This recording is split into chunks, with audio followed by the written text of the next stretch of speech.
But Jeff Zeleny reporting the scope of the investigation is going to be as narrow as possible, as seen by Don McGahn. Now, whether McGahn's successful in doing that will remain to be seen. But I think there's reason to be skeptical about how extensive this investigation will be. Jeff Greenfield, do you share my skepticism? Look, I'm skeptical about almost everything I've heard through this. And to your point, if I can pivot, I think we're at a point where the whole last 2 years, and certainly since Trump's inauguration, has put the press, or the press has put itself in the position you described. When you have a president of the United States who says to his people, in so many words, don't believe anything negative you hear about me, it is fake, it is a lie, they are enemies.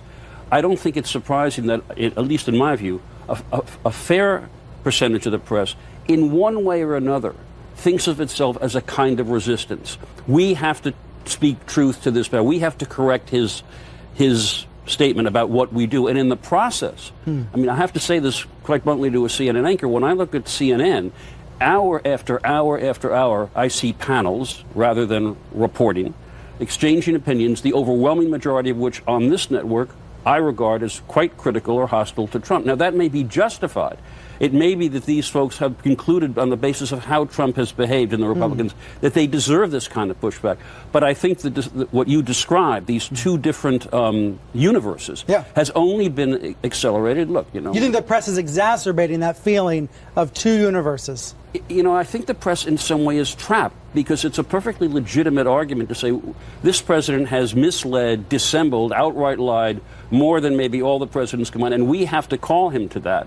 But what's happened is that it's fed the view on the other side of the aisle that, of course, they're critical of Trump because it's all fake news, because they don't like what he's doing. What do you think personally? Has CNN taken a side, you think, in this Kavanaugh debate? Has the press taken a side? Yes, I think if you take the overall coverage, night after night, and you said, well, what have I heard that balances out? Sure. Now, and again, I want to be clear about this. It may be that the facts justify that, but I can't see how you can look at any more than you can look at Fox, say, Fox and Friends, and decide that it's anything more than state media. In CNN's case, it's not at that level at all. But there is an overwhelming perception, as a viewer, I used to be that CNN, in effect, or most of its people, have taken a stand about this president and about this nomination.